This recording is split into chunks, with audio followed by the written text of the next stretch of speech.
Welcome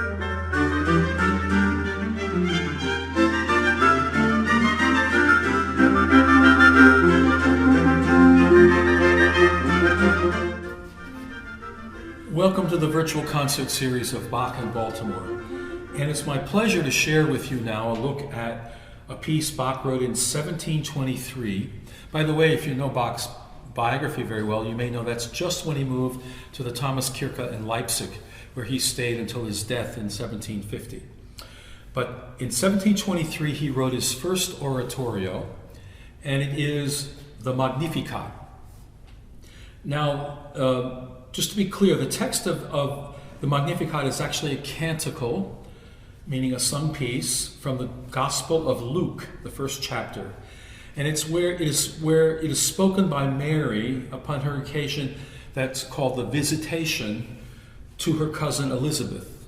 In the narrative in the Bible, after Mary greets Elizabeth, who's pregnant with John the Baptist, the latter moves within Elizabeth's womb. So Elizabeth praises Mary for her faith, and Mary responds with what is now called the Magnificat, the text of the Magnificat.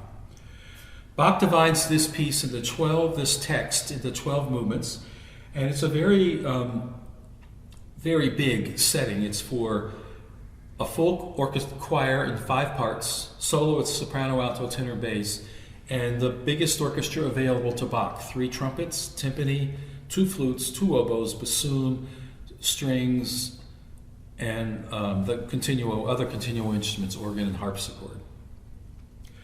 So it's a grand opening chorus which opens this piece, and it's in the style of a concerto grosso. Concerto grosso means a big concerto, big meaning for everybody. So Bach begins by letting all the groups of the orchestra have solo movements. And this is interesting to me. Almost always they perform in pairs. You hear 2 flutes play together, 2 oboes play together, 2 voices in the choir, then a different 2 voices in a choir, then yet a different 2 voices in a choir.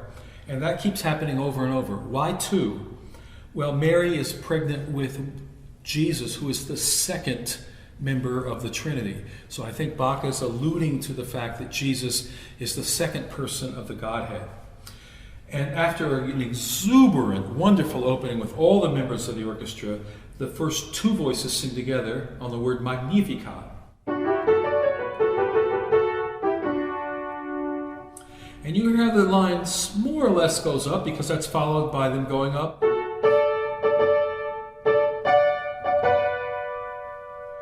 Bach is indicating that the praise should be directed upwards. My Magnificat means let me magnify or praise. Direct that upwards to God in heaven.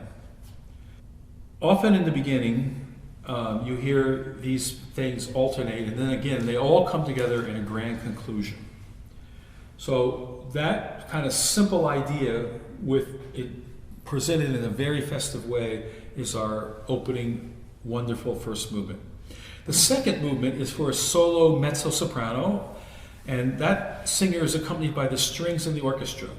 And the text is, "My spirit rejoices in God, my Savior." The orchestra has a gesture that keeps falling down. It starts with a little joyful motion and then falls down. So Mary is rejoicing in God, her Savior, in a prayerful way, as if she's kneeling down. And you keep hearing this.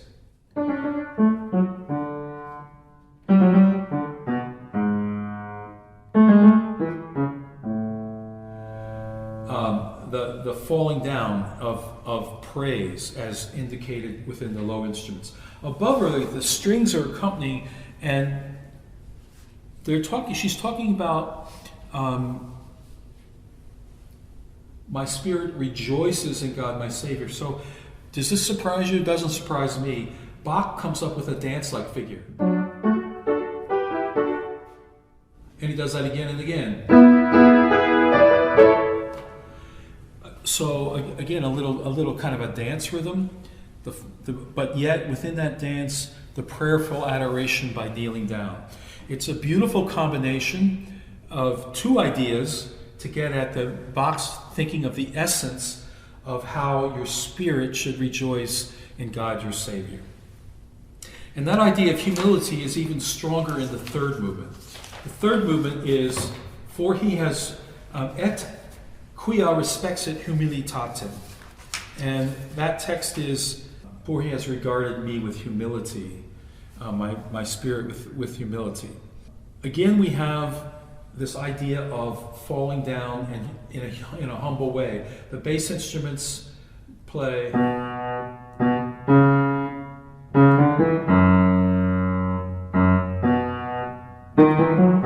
Again, these da-da-da-bum, these falling figures. And above, again, is this idea of humbleness. So the lines tend to go down, and Bach is called for the oboe d'amore.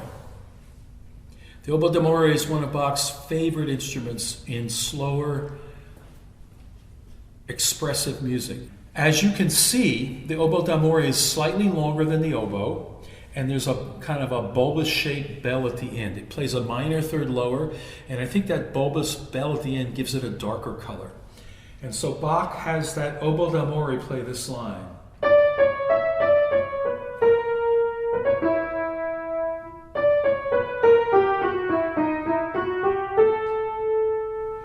Again, that the little joyful moments follow right down by the humble bowing down. It's a lovely pairing of the oboe d'amore with the low instruments of the orchestra. I always do this with the bassoon, so we have the color of the double reeds balancing each other. After this movement, we get to the fourth movement, and this fourth movement is a gem. Because the text, it's actually the only place in the entire piece where Bach actually alters the text. He uses the Latin text word for word out of the Bible. And the Latin text here is omnes generationes, all generations will call me blessed. But Bach changes by adding the word omnes a second time. Omnes generationes, absolutely all generations will call me blessed. So Bach is going to emphasize this word omnes, and he does it first by having each of the 5 sections of the choir sing the word omnes on stubborn repeating notes. It really will be like this. The basses sing, and then the sopranos, and then the altos, tenors, basses again, all these repeating notes, all generations. Well, how many is all? Of course, it's a huge number. So when Bach gets after the word all to the word generations, he wants to show that the generations go through time. And he does this by writing, the word we use in music is a melisma, a long series of notes on one word, a melisma. And I think it comes out of the word melodic. And here for the word generations, I'll play just the word generations as it appears in the soprano. So they do that omnes, omnes, and then the 4 repeating notes, and then listen to what follows. Here's omnes, omnes, generati,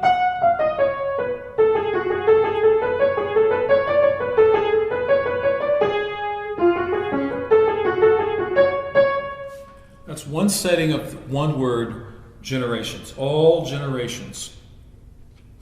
So we have the 5 sections repeating the emphatic note that come in one after another, the very long set of notes on the word generations to show it's all generations. Is that all we can do? Well, if you're Bach, it's not, because Bach says, well, there's another way to show all, and that is all the notes of a scale, right? And so now he's going to go through the piece, and he's going to have each section come in one after another, singing omnes, omnes. So we have the first section come in here.